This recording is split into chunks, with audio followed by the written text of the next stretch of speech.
It is delightful to see all of you all here. My name is Janette Robinson-Flint. Most people call me Jan, and I have a universal African woman's face, so you have probably seen me somewhere before.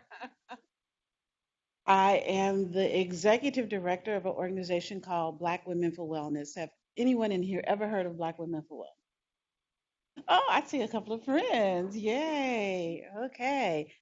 So, Black Women for Wellness is a community based organization. We're located in Leimert Park, which is Crenshaw and Vernon in Los Angeles. So, it's kind of sort of South Los Angeles, depending on where you're from in that regard. We do health education, we do policy advocacy, and we do a little rebel rousing and resistance. We also have a civic engagement program, and so we were up really late last night with our Get Out the Vote effort. So we had a good time, and I am delighted to be living in California at this point in time. All right, so here is my first question to you, and my first question to you is, how many of you all have been to a reproductive health, rights, or justice conference before? Yeah? Okay. So, how many of you all, this is your first reproductive health conference? Lots of folks. Okay. I am very curious as to what brought you here today, but I will not go around the room and ask you that question because we have lots of information to share in that regard. Uh, our organization works on reproductive health in a number of different ways. And we do that through policy. So when we start talking around solutions, we'll talk about what policy and how people can help with policy. Has anyone here been on a visit to their representative? Yeah, just the same old people. Okay. All righty. So we're going to get to know our representatives a lot better in the coming years. So that's one way we can help. Have any of you all volunteered with any community-based organization? I'm gonna have to tell the same old people to stop raising their hands. Okay, have you? But we'll talk about that in that regard. So, working definition of reproductive health, and that is the health and the intersections that contribute to a healthy pregnancy outcome in baby until the baby is 1 year old. Okay, so there are a lot of things that contribute to the health of a mom while she's expecting, as well as the health of the baby until that child is 1 year old. In this particular room, we want to talk about the air quality. All right. So on your way here this morning, anybody parked in that parking lot over there? Y'all parked in the parking lot. Okay. When you got out the parking lot, did you turn around and look at the air? There's something going on in a factory right behind us, right? And I thought, what is this in my breathing? What difference does it make to my health? I'm so sorry, I forgot to make one announcement. We are having interpretation. She is working hard, Jen, right there. Um, and her assistant. So we will speak slowly so she can make sure that people who need to understand us will. And if someone has a question to ask in Espanol, she will do that for us, right? She will interpret it for us, or they will in that regard. So there is interpretation going on. For one day we'll get to language equity where we all have headsets, but that's not today. So, all right. So, did you notice the air behind you, or in that you were breathing today, or is that just something that we just don't think about, right? Um, for me, I'm not. I was not born in California, and when I came to California, I could see mountains. There are days when I intentionally do not look because I know I could not see those mountains. Right? There are days when I take a mental health break and go to the ocean so I can breathe deeply. There are days when I have to take a deep breath to calm and steady myself. So air is very much a part of health and well-being, whether we give conscious thought to it or not. So our discussion today will be about air and how it impacts pregnancy, how it impacts children, and how it impacts mom. We will talk about it from a policy or regulatory way with Veronica Eady. And we will also talk about it from a research perspective in terms of what research is going on around air quality and what solutions we can talk about in that regard. And then we'll speak about it with Mark from a community perspective in terms of what community organizing is going on around air. So from my understanding, we have about an hour and 15 minutes. We have a person who's keeping time, and we'll make sure that we save time for a robust conversation on air. Right. So our first speaker is Veronica Eady. She is a assistant executive officer of the California Air Resources Board. Who's heard of the California Air Resources Board? Okay. All righty. So perhaps she will tell us what the California Air Resources Board does. In this capacity, Ms. Eady is responsible for overseeing the environmental justice activities of the board. Her role will be to serve as the primary internal and external contact for the California Air Resources Board on environmental justice issues and concerns, and will be responsible for providing policy consultation and recommendations to CARB staff. So we have a new acronym now, California Air Resources Board, CARB. She will also participate in decision making during the development and implementation of all major CARB programs to ensure that environmental justice and tribal concerns are considered. She was formerly the Vice President and Director of Conservation Law Foundation, Massachusetts, and was the Associate General Counsel and Director of Environmental Justice at New York Lawyers for the Public Interest. Her bio is here. But I thought I would give you a sense of this very fine JD who will be speaking to us and giving us information of what CARB is, what she does there, and how decisions are made. Thank you.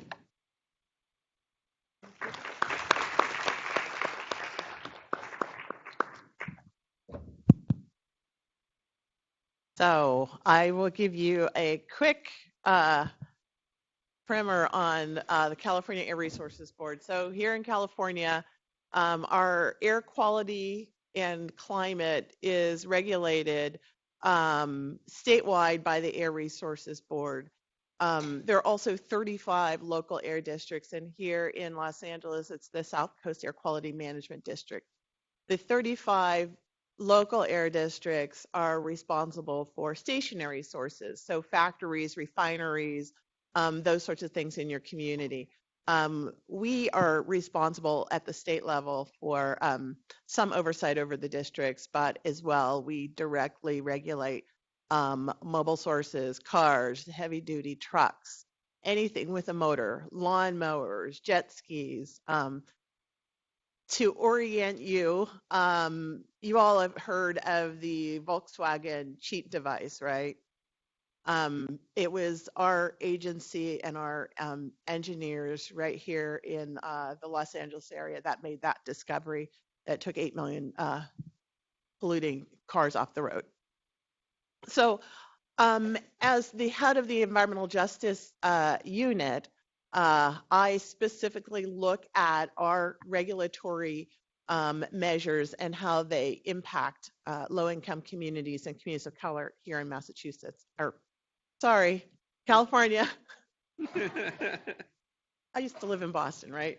So I was asked to talk a little bit about one of the programs that I work on, and this will give you a kind of a spotlight into some of the work that we do. So about a year and a half ago, there was a bill called Assembly Bill 617 that was passed And Assembly Bill 617 is intended to first identify the most highly polluting, highly polluted, highly exposed neighborhoods across the state. And in identifying those communities, then to put together plans to reduce exposure and reduce emissions in those communities. So there are a few other elements of AB 617. There's some funding elements, there's some enforcement elements, but the important thing is that across the state, we've identified 10 communities so far that are going to be the focus of the first year of implementation. So we went to our board in September after doing a year of research, visiting communities, talking to residents, doing tours. Our board selected the first 10 communities. So as you can see on the slide, we used factors in CalEnviroScreen. We used some existing research modeling studies, particularly here in the South Coast Air Basin, as well as in the Bay Area. We looked at facility risk assessments, proximity of communities, and health indicators, mainly health indicators that are included in CalEnviroScreen. But this map here shows the 10 communities across the state. So here in the South Coast area, we have identified Wilmington and communities around there, West Long Beach. We've identified San Bernardino, which, as I'm sure you know, is part of the freight corridor where there's a lot of warehouse storage and distribution centers. All of the trucks and the forklifts and loading equipment and traffic impact the community of San Bernardino and the surrounding areas. We identified in San Diego the portside community, so Barrio Logan, people living around the port of San Diego. In Imperial County, it's important to capture the border region where both in San Ysidro and in Calexico, cars idle crossing the border on a normal day, 2 to 3 hours, and if it's a holiday, up to 6 hours. So you can imagine the air pollution that's impacting that region. The Bay Area, West Oakland, Richmond, where there's a huge refinery complex, I think somebody mentioned this morning, and then in San Joaquin Valley, where we have some of the most polluted air in the country, the community of Shafter and the community of South Central Fresno. So the goal of this bill is to find the most polluted areas, find the most exposed neighborhoods, and to work to reduce the emissions in those communities. This bill was an outgrowth of California's main climate change bill, which is called AB 32. Part of AB 32 created a cap and trade system. And what that means is that we have a declining cap on greenhouse gases. So we're required every year to reduce greenhouse gases, carbon, methane, carbon dioxide, methane. So that scheme has been in place since 2012. But since 2012 and probably before that, we're hearing from people who lived in the communities where there are facilities that come under cap and trade. We can use Wilmington as an example. Under our cap and trade scheme, a refinery in Wilmington doesn't necessarily have to reduce its greenhouse gases. It can buy credits from somewhere else, somebody else that is reducing greenhouse gases and has these credits available. So there were a number of studies that showed that there's a correlation between greenhouse gases and other pollutants.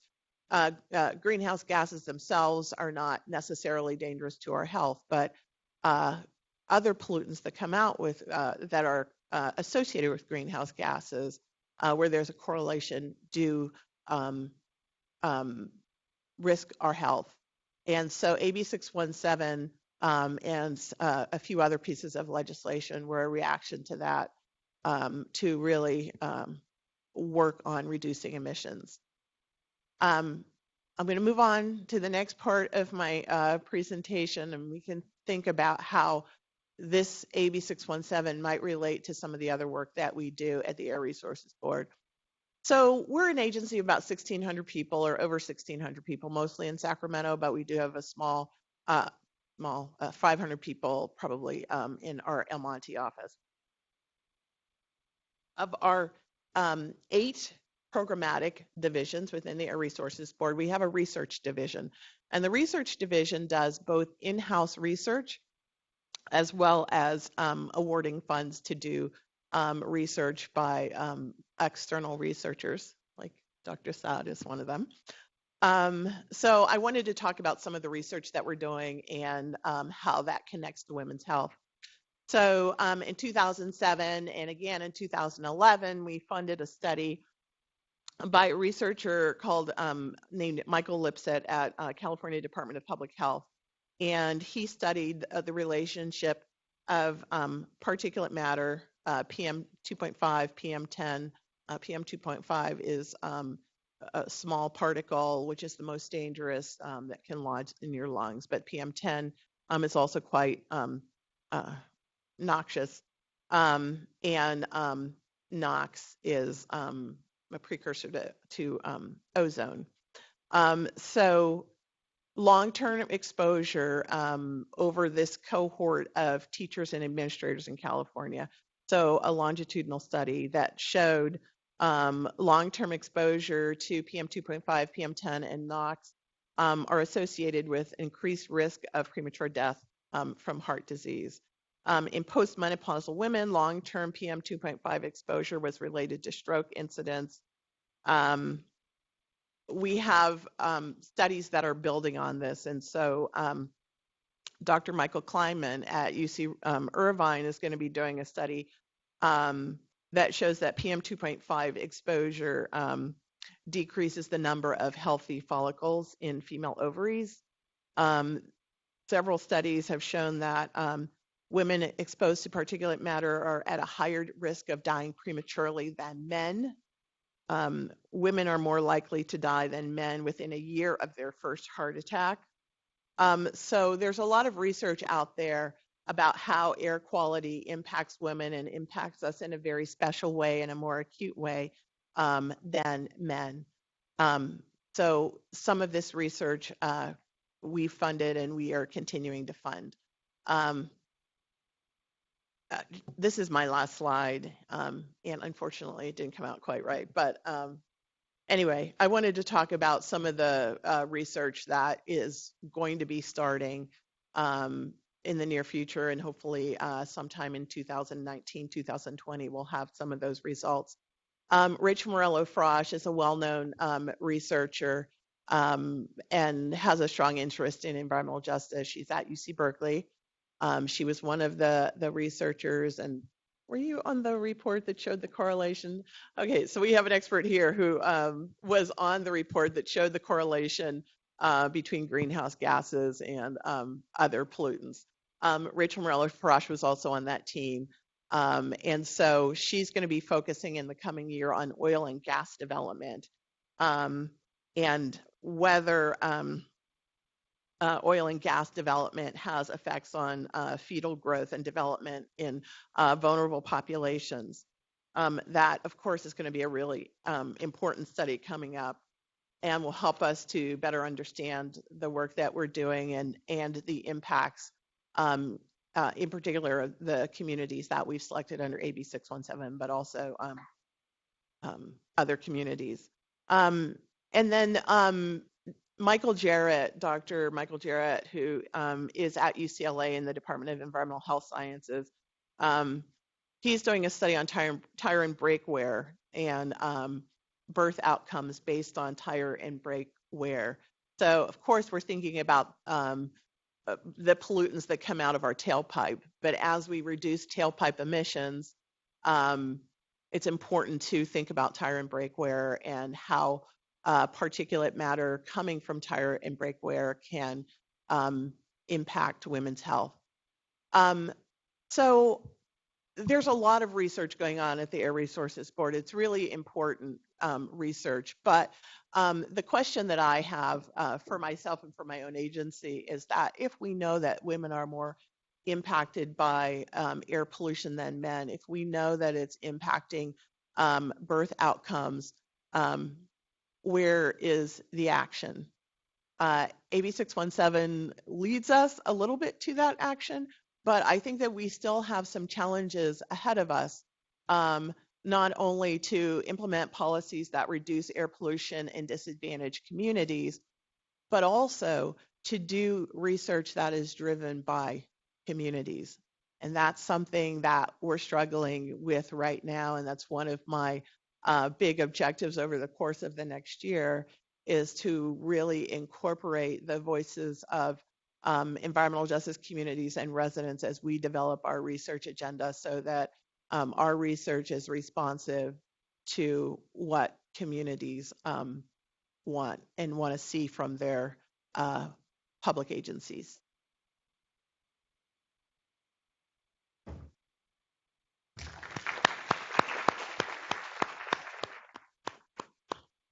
Okay.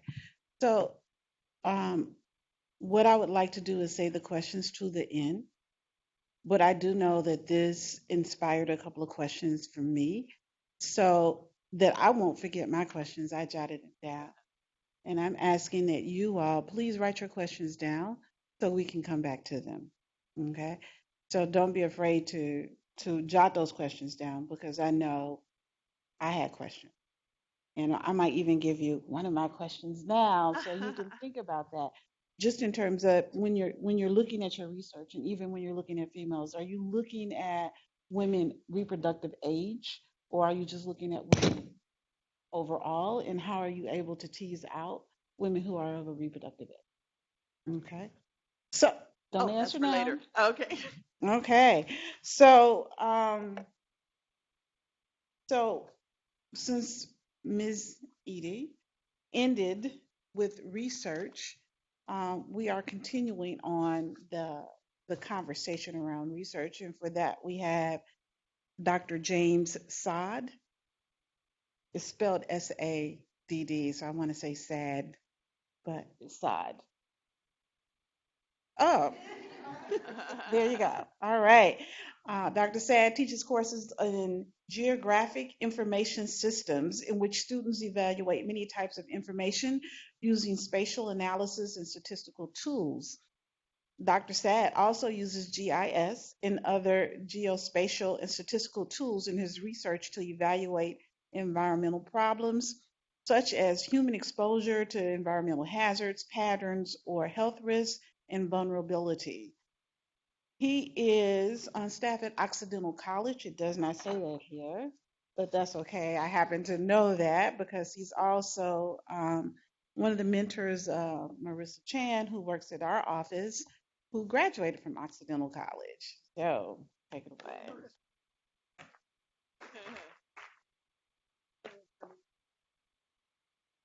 Well, I'll just talk real loud. That's fine. Sorry. It's all right. It's all right.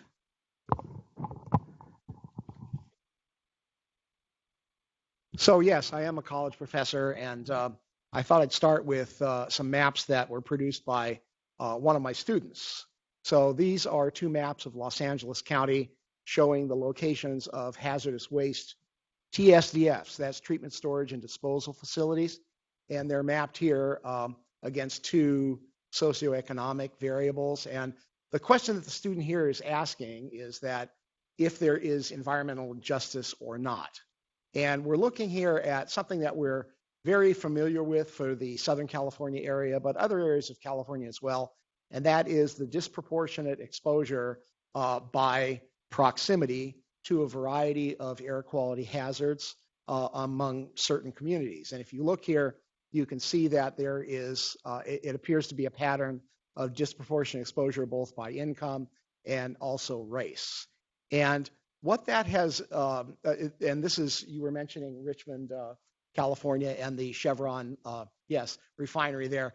This is a example from Northern California, or northern-ish California, where you have the housing community of Liberty, Atchison Villages, and surrounding it are a whole variety of different sources of a variety of air toxics pollution. So what this has given us a realization of, and certainly in the regulatory community as well, is that it's not the impact of individual types of facilities, but really the cumulative impact of lots of different environmental hazards that are all concentrated in certain areas. So we recognize that there are a number of drivers to the health disparities that result from air pollution. Among them are, people's occupations, the ambient air quality near where they live, how close they are to a variety of threats. But there are also a number of factors which we refer to as social vulnerability factors, which are highly correlated with the health impacts and the health risk associated with air pollution. And finally, there are biological susceptibility factors that affect people as individuals. The elderly and the very young are generally more affected by air pollution health impacts than others, and so forth. And so we can think of this sort of as a triple jeopardy situation that really calls for a cumulative impacts approach in order to understand the health impacts, reproductive or otherwise, from air pollution. So this cumulative impacts approach says or recognizes that there is a pattern of disparity or inequity in exposures, and that there are hazards between that inequity of exposure and socioeconomic groups that live in residential communities in that area. That these disparities are linked to adverse health risks, and social vulnerability factors exacerbate those links. So social inequality really is something that is as important as studying the air emissions facilities and where they are and the pattern geographically. Just so to give you an example, this is a study that was done nationally by my colleague, Rachel Morello-Frosch, in fact, where she was looking at large metropolitan areas throughout the United States and comparing racial segregation in residential areas with cancer risk. And what you find is that, is there a pointer here? Green button, like right there? Oh, but I'd have to point here, wouldn't I? Okay. That's not very good. You can see that there is a range of cancer risk here among different racial and ethnic groups. But if you compare cities or metropolitan areas with low to moderate racial segregation residentially versus those with extreme racial segregation, you can see that there is a big increase in cancer risk. So it turns out that segregation is not good for everyone, but it's especially not good for people of color. And you can see that the biggest influence here is for Hispanics and also Asian and Pacific Islanders. But really, for any racial or ethnic group, cancer risk increases with segregation. I apologize for the slide because this comes from an ongoing study that Veronica mentioned by Rachel Morello-Frosch about the proximity to oil and gas development and birth outcomes. But what I can tell you is that the preliminary results seem to indicate that the odds of preterm birth for mothers living within a mile of active oil and gas wells is elevated, and that there is a racial disparity as well. Interestingly enough, this work preliminarily, again, looks at that odds ratio or that increased likelihood of preterm births around small production wells versus large production wells. And it turns out that the pattern is much stronger around small production wells. And the reason for this is not understood yet, but the hypothesis is that small producers probably are not as subject to regulation as large producers, or perhaps larger producers are more strict and watching their attention to regulations more than small producers. But this is a clear connection between birth outcomes and simple proximity to oil and gas wells. So there are implications for this and other research. And one thing that we do, and we continue to do, is document the underlying science to understand the disparity in health outcomes from this pattern of cumulative impacts. But communities don't want to wait until all the science nerds have sorted everything out, and they probably shouldn't have to wait. So We've also been working on developing mapping tools that integrate information about place, different metrics of environmental exposure, and also measures of the social stressors that enhance those health risks. And the one that we have developed with funding and support from CARB is called the Environmental Justice Research Method. Some of you may have heard of it, but this is a project in which we have developed over 30 indicators of cumulative impact, ones that reflect the current research from the various areas of academia and regulatory science on exposure to environmental hazards and then the social determinants of health. And we've tried to put it in a context which is relevant to policymakers and to regulators and to communities. And then it's available for doing a variety of different types of work. It's been applied for land use planning, for allocating funding, and in regulatory planning and decision making. So this is an ongoing project which has yielded those results. And just to give you an idea of what it's like, the 30 measures are organized into four different buckets. One is about sensitive land uses, or land uses where you have concentrations of people that are especially sensitive to the health impacts of air pollution, and also where those hazards are, how close those hazards are to people. We also have a number of measures of health risk and exposure that come from a variety of sources, both national, EPA, and also state from the California Resources Board and Cal EPA. We have metrics of social and health vulnerability, which have been shown in the literature to be statistically significant to explain disparities in health risk. And then finally, metrics of climate change vulnerability, because these are also modifiers for that same impact scenario. And just to give you an idea of what these maps look like for Los Angeles County, this is a map showing the distribution for, oops, wrong screen, hazard proximity and land use.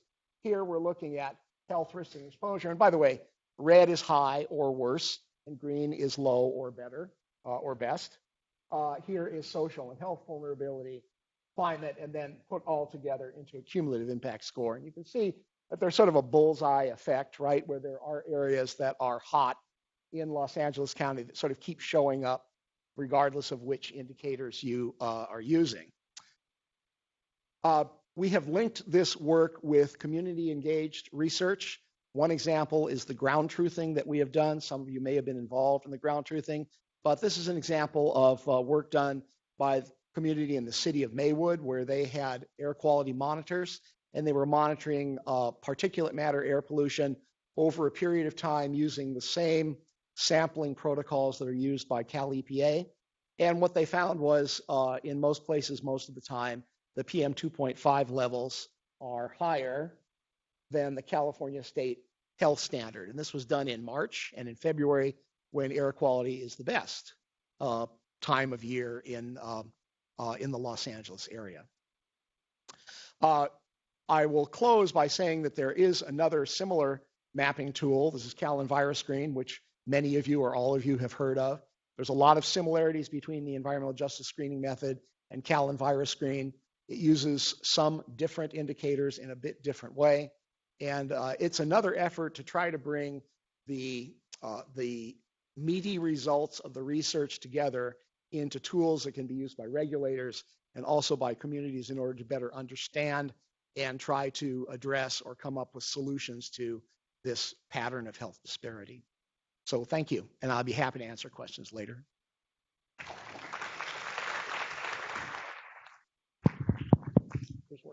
I love a good map. It gives so much great information. Mark Lopez comes from a family with a long history of activism, and you actually are developing your own long history of activism from my observation also. He was raised in the Madres of East Los Angeles, Santa Isabela, and an organization co-founded by his grandparents, Juana Beatriz Gutierrez and Ricardo Gutierrez. This set up his trajectory as a community activist He has engaged in a wide array of student activism at UC Santa Cruz, where he earned a BA in environmental studies and taught university courses at UC Santa Cruz, Cal State Northridge, and UCLA Extension. Mark earned his MA from the Chicano Studies Department at Cal State Northridge, where he completed his master's thesis entitled The Fire: Decolonializing Environmental Justice. Mark joined East Yard Communities for Environmental Justice as a member 3 years before joining the staff. After serving as a lead organizer for East Yard and co-director with co-founder Angela Logan, Mark is now the executive director. He organizes in the area where he was born, raised, and continues to live. Mark is the 2017 North American recipient of the Goldman Environmental Prize. Welcome. Thank you.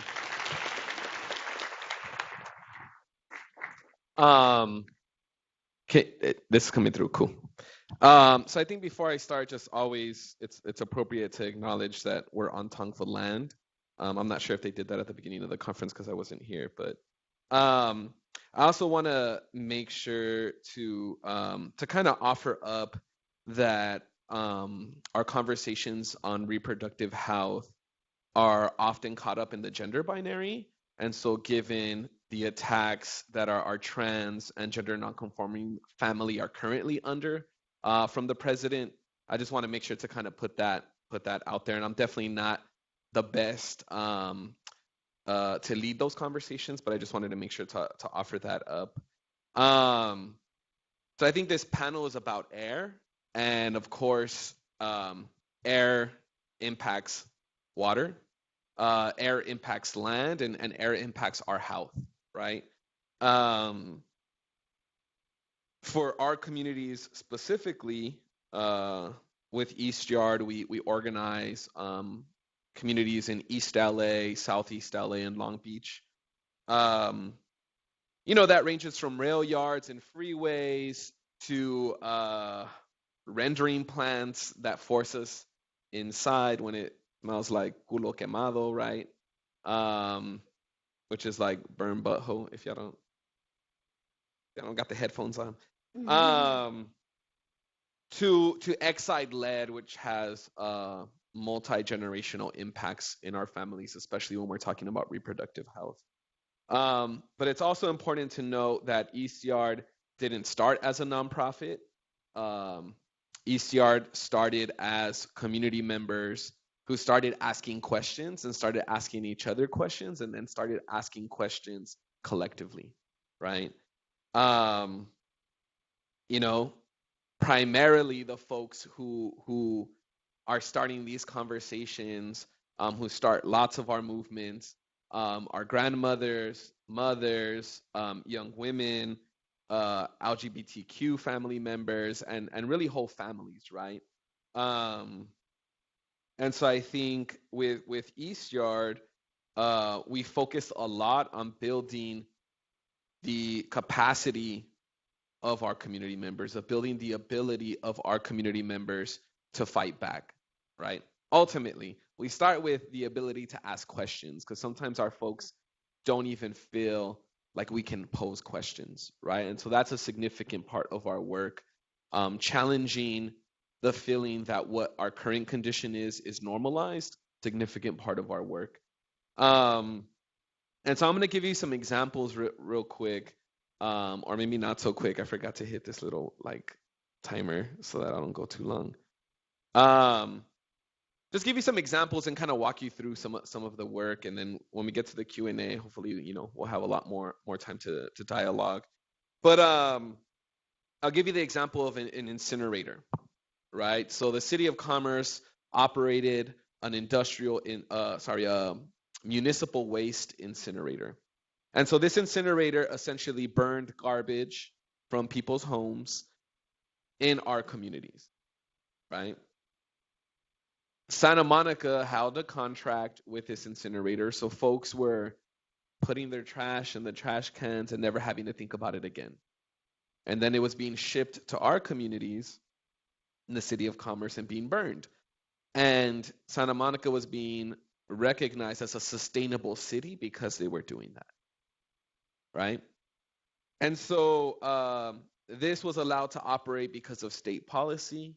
That state policy was coming to an end, and the industry started to push the state elected officials to pass new policy, right? And because we had built community capacity, because we understood how the systems work, because we understood that our current condition isn't normal but is a result of plans, we understood that we can change plan, right? We understand that when we're knocking on doors and people's response is, they're just going to do what they want to do. The government, they're just going to do what they want to do. The companies, they're just going to do what they want to do. That's why we have to change what they can do, right? That's a critical first step. So we were able to push back on the legislators, right? Some of y'all's favorites, right? Who were saying, oh, I didn't really understand this policy, but I'll make it a 2-year bill and we can hold a hearing in the district and you can mobilize people out and like organize against it. And we're like, why? You know why it's fucked up. Why would we put on this political show when you already know? All you have to do is don't put that legislation on the table. And because we had built up credibility, because we had built up community power, they were responsive. And then later when that legislation came back up, and then later when it came back up again, we continued to squash it. And then eventually the existing policy ran out. That incinerator was no longer profitable because it wasn't being subsidized. That incinerator is shut down, right? That's a victory. That's a community victory because we built power not because the policy came up, but because we were aware of the issue and relating issues for a long period of time, right? We had done ground truthing with Jim. We had walked by that facility, right? We know the proximity of that facility to the homes. We were fully aware of our existing condition. And so because of that, our work extends beyond that. We're not just out in the streets like, oh, look at these issues out there. We internalize them and we change the way that we function in our homes. And so since the closure of that incinerator, now we're taking the responsibility to do grassroots waste reduction. Because we don't want our trash or Santa Monica's trash to go somewhere else. But before we start pushing zero waste policies, we have to start with our own zero waste practices. Because we want to live it, we want to exhibit it, and when we come out pushing for that, we want to speak from experience. We want to say, we're already doing this. Now we need the infrastructure, now we need the resources as whole communities to move that forward, right? We just recently did some ground truthing in unincorporated East Los Angeles. And, I think it's important to think about the methodology of ground truthing, right? Ground truthing isn't just taking a survey. Ground truthing involves a lot of community capacity building, right? And again, when we're talking about a significant portion, the majority of the folks who are engaging in this, being women, being head of households, right? That advocacy doesn't stay on CARB. We're not just always pressuring CARB, right? That advocacy extends into schools. That advocacy extends into healthcare. That advocacy extends into the workplace. That advocacy extends into expanded family networks, right? When folks become resources. And so the impacts of folks getting involved in these movements expand beyond a victory we can point at on a timeline, right? And so a big push with the most recent ground truthing is enforcement, right? So now we know what these issues are. Now we need the agencies to enforce. We need policy, right? And we need to alter land use because there's a lot of vacant land in our communities. And every time we start to see vacant land get developed, it tends to be another polluting facility, right? So the more we're able to determine what happens in our communities, the less likely we will continue to be targeted as dumping grounds, right? And then with AB 617 that recently came up, we actually took a position against it. We were not fans of it, and I think a big reason for that was because we had already been in conversations with the governor. He actually came down and visited our communities. And we started talking about indirect source rules, right? We started talking about specific policy to deal with the pollution that's coming from rail yards and freeways and warehouses, right? That's being attracted there from trucks primarily, from equipment that's at the facilities. And I think what AB 617 put forward that really presented an issue for us was an emphasis on monitoring, right? We just need a whole bunch of monitors in our community. And our response was, why? Who doesn't know that living next to the Richmond facility is fucked up? Who doesn't know that? Who doesn't know that living next to some of the largest rail yards in the world is creating health issues? Who doesn't know that having 40 to 60,000 primarily diesel trucks driving through our communities every day is an issue? So we understand that then becomes a distraction. That then becomes a further lifeline for the oil industry, right? Those become tools for them more so than tools for us. Now, obviously, we don't know everything that's going on, right? And so there's some monitoring that could be helpful if it's going to come with enforcement. Not just monitoring for monitoring's sake, so then we could put a report together and then figure out if we want to do something, right? But consistent programming that comes with enforcement. And when you build community capacity, who can lead that monitoring, who can know who to call on for that enforcement, and we're actually in partnership with agencies, then that makes sense. If we don't got that, then what are we doing, right? And that's important because I told y'all we shut down that incinerator, right? You know what we found a week later? An unpermitted chemical incinerator down the street. So we didn't even get a chance to celebrate before we find this other more dangerous incinerator down the street, right? And that's what happens a lot in our communities, right? We deal with one issue and then 5 more spring up because we dig deeper.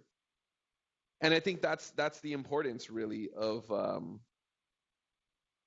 movement, because when we uncover these issues and we start to propose solutions, oftentimes, and we've had this experience at the AQMD, the South Coast Air Quality Management District, where the reason something can't happen is positioned as it's not legally possible. As an agency, we can't do that legally. Or the technology isn't available yet. Right? That's what the board members are saying. But the staff members are saying, well, the board switched up, so it's not politically feasible. That's really the reason. Right? And when something's not politically feasible, that means that it's willful violence happening in our communities. Right? When our families are getting cancer, that's violence in our communities, right? When our kids are getting asthma, that's violence being committed in our communities. And so I think one of the practices that we've gotten into, which is very different from some of the government agencies will point to each other and be like, we can't do it because of them. We can't do it because of them.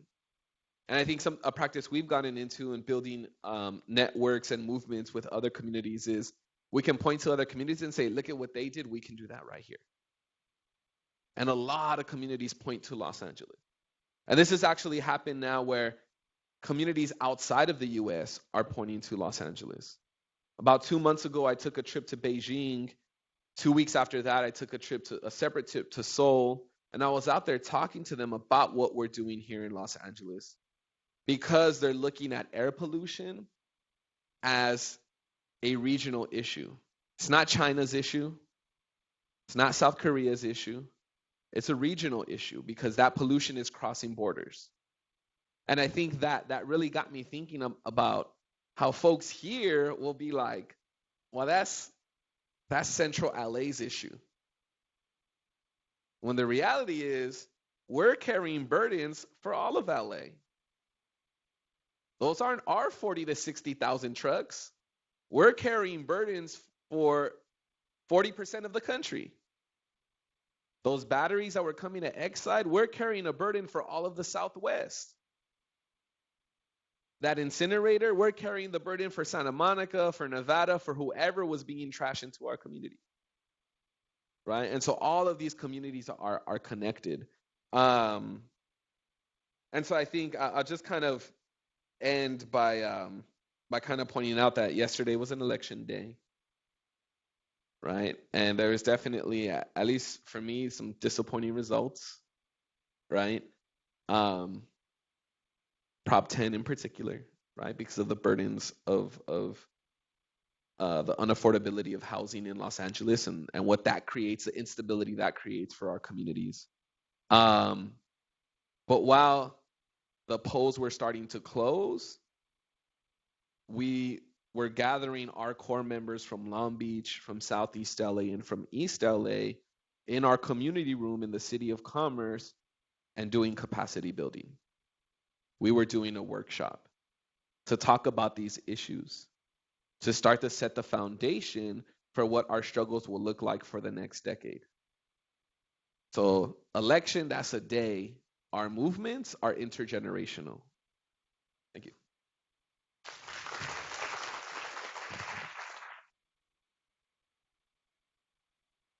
I think we had a saying, it was vote today, organize tomorrow.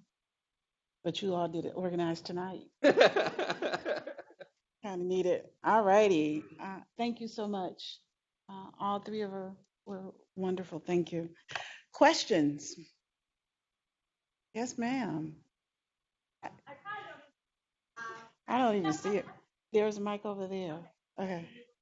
Yeah. For the Yeah. not for the For the translators, but also, but we all hear you.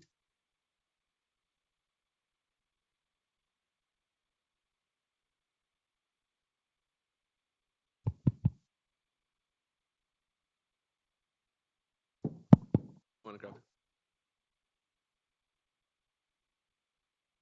it. First of all, thank you for this really important conversation.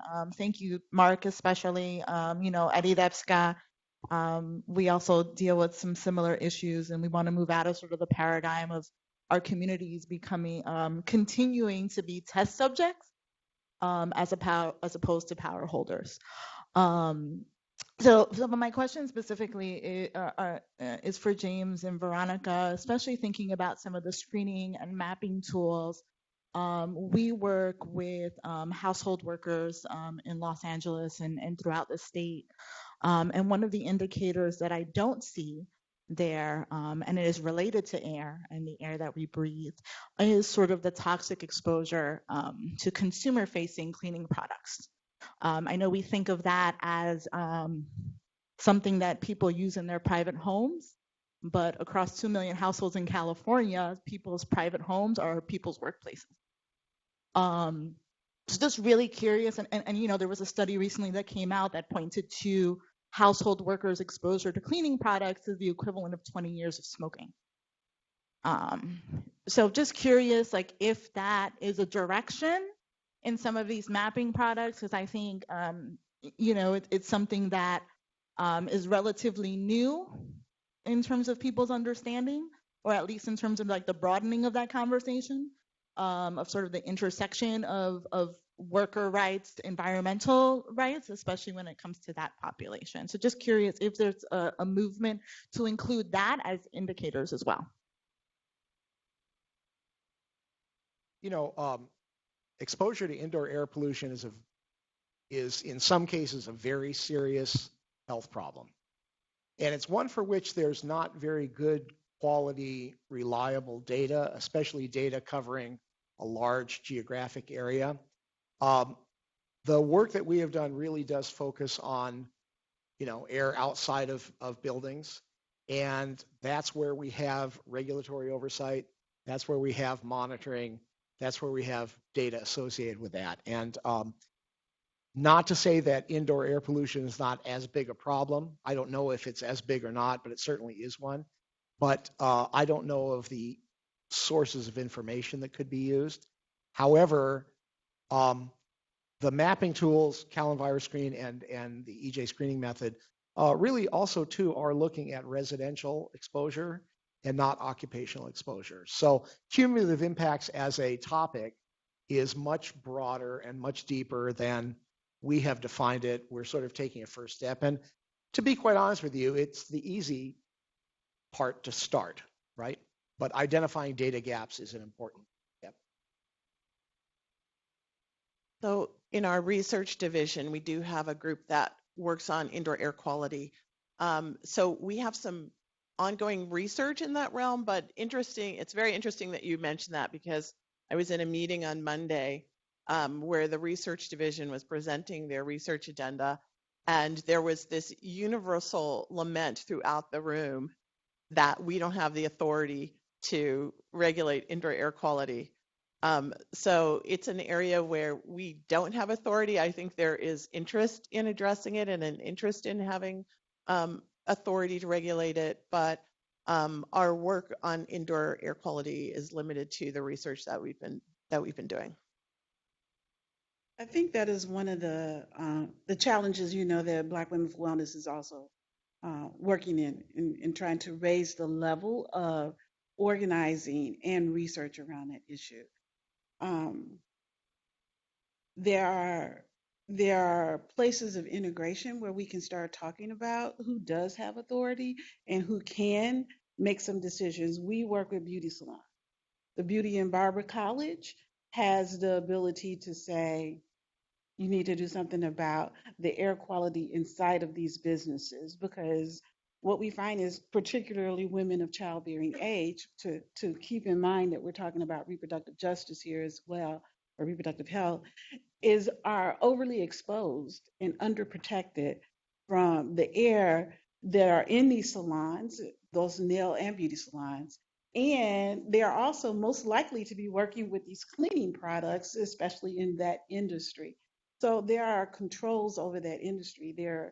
For instance, we talked about having Los Angeles County have a better quality cleaning chemical that they use. So it's like, how do we begin to intersect and not say that's not my department, because we've got to figure out how to work outside and around our silo in that regard.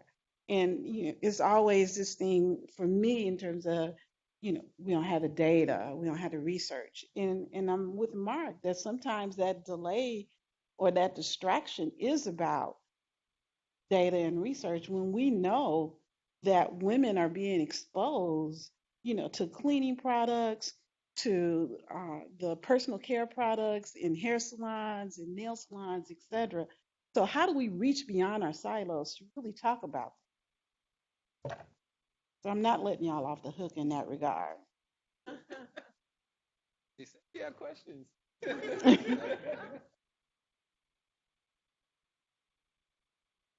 So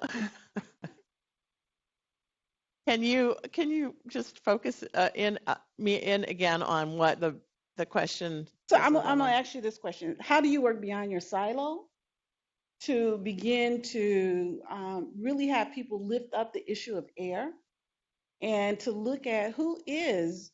Well, I'll do it. How do we work beyond our silos to lift up the issue of air, and particularly as it impacts women of childbearing age?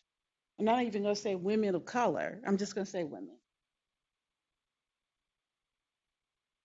All right, I'm going to give it a shot. I don't know right. if this is an answer. The point on silos is very well taken, because even within my agency, the different divisions have their silos and they don't necessarily talk to each other or get along with one another.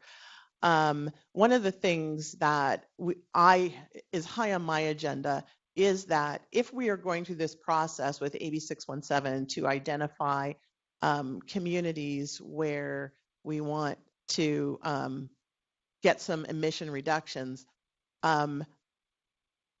what can we do beyond air? Communities, for example, in the San Joaquin Valley, the community of Shafter.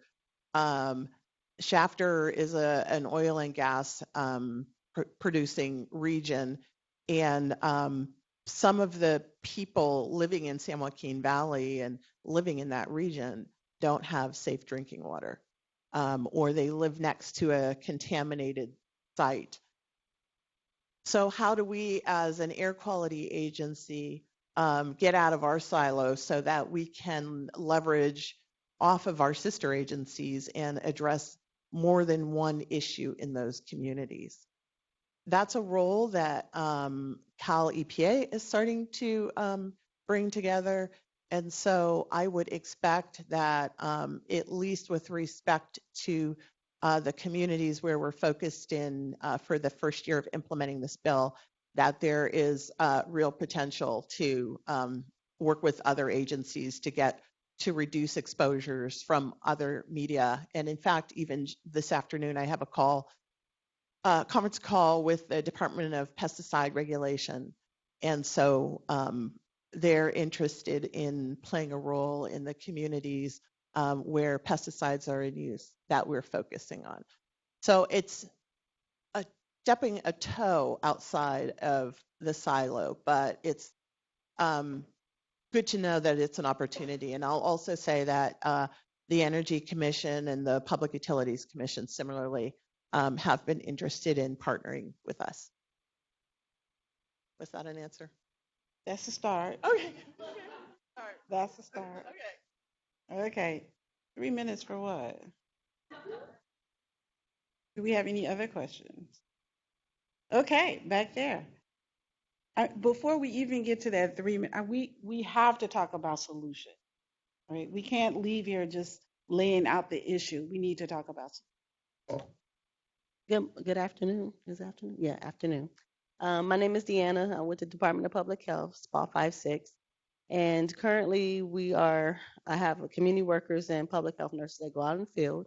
And we are seeing a big surge of illegal paint shops in residential yards, like homes and businesses that were closed down.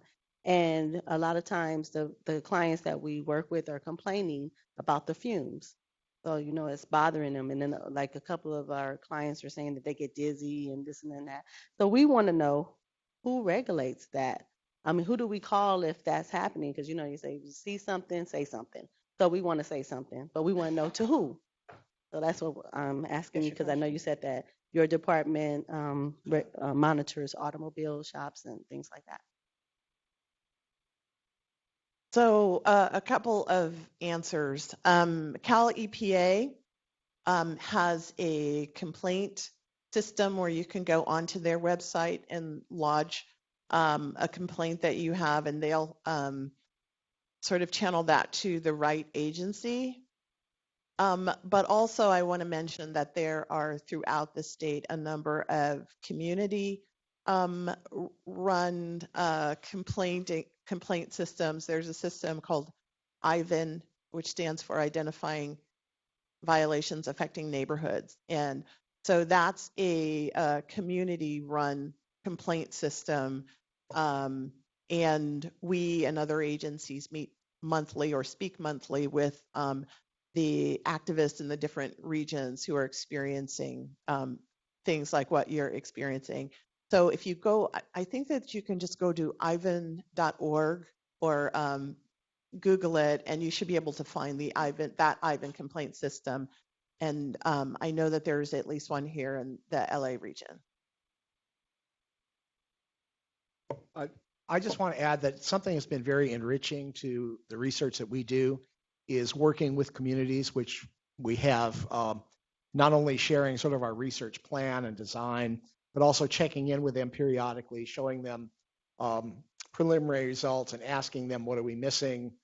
what should we be considering? And in the ground truthing work that we've done in the Los Angeles area, there was a lot of concern with illegal paint and body shops. And I don't know if that's the same paint shop stuff you're talking about, but there is a a state program. It's the Hotspots program, AB 2588, that does regulate auto paint and body, but they don't regulate auto paint and body shops that are below a certain size. I can't remember if it's number of employees or what their output is. But what was found by communities, and they alerted to us and we were able to document it, is that a lot of times these small auto paint and body shops are clustered together and they feel like, or they affect the surrounding community like a much larger one that would be regulated if it was one entity and subject to the regulation. So there are barriers to regulation just written into the legislation cases. So let's talk solutions for a few moments in terms of, is there a policy agenda that people in this room should be watching and looking at? Who are the organizations who are doing advocacy and who are community defenders, for lack of a better term, right now, around our air? Who are our champions in terms of administrators or administrative departments and elected officials for great air quality? So, and I do have some more questions, but I'm gonna let y'all answer those. I mean, I guess I want to acknowledge the sister here because I feel like I've seen you more than anybody ever at CARB. And I really appreciate that because you don't just come down or participate in things that you have to, but I've seen you in places where you don't gotta be. And so I do want to make sure to acknowledge that. And I think a lot of times we point to these agencies for their faults, but sometimes there are good folks in there who sometimes are more frustrated than we are because they know the bullshit happening more than we do. And it really takes that. And so I think we need to like build those relationships. Because when we build those relationships, then we'll hold each other accountable more. I don't co-sign elected officials. None of them. None of them ever on principle. I think there's folks who have done good stuff, and then next time they don't do something so good, and the next time they'll do something better. And so I think in that same way, we have to build relationships. And a lot of times, I've seen and been challenged at like, wow, aren't you afraid that they're gonna get mad because you're speaking against them? And the response is always like, we're mad because they're doing something. Like they can't be mad at us, or maybe they can based on their ego, but they are doing something that's going to bring harm to our community. So we're going to hold them accountable. We're not going to be like, oh, well, last time you got us, or oh, wow, we want you to sponsor our event, so we're not going to say nothing. Like we don't do political besties, which means we're going to show up when folks are doing good work and acknowledge that, and we're going to hold them accountable when they're not doing that. And I think that has actually helped a lot in our work because we're not in any camps. We don't have this like political long game. We're about what's happening every day, and you build that credibility every day, or you tear it down with the actions every day. And so I think some of the state elected officials especially have a different type of relationship with us because they know we're not running game on them. They know we're being upfront. And I think that has extended to the agencies as well, who are a lot more open to conversations, are a lot more open to our strategies. And, you know, CARB, for example, seems a lot more interested in the indirect source rules that I mentioned earlier than AQMD is. And that's helping us. We're like, yo, CARB is more interested than y'all. Y'all need to get with it, right? And so I think, again, we're not pointing to other folks as to why we can't do stuff. We're trying to find the example so we can point and say, you see, we can do that. And that's the question that I'm really asking. Right? So making the assumption, right? I don't work in the environmental justice world. I work in the reproductive justice world. So if there are no champions in the environmental justice world, then we need to develop some, right? If there are agencies that have people who are administrators who are great, then we need to know that so we can help empower them so they can do their job and weed through the bull. Yeah. Right? If there are researchers who are doing great work or we have questions, then we need to have researchers who can say, okay, we have, some equipment to give you to be citizen scientists, to gather the data, etc. So who are those people? And I'm even thinking about this.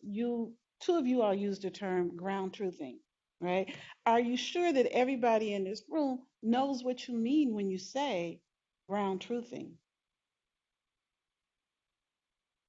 Yeah, I mean, I've had conversations where people start using the term and they don't know what it means, right? They don't know that there's a whole methodology behind it.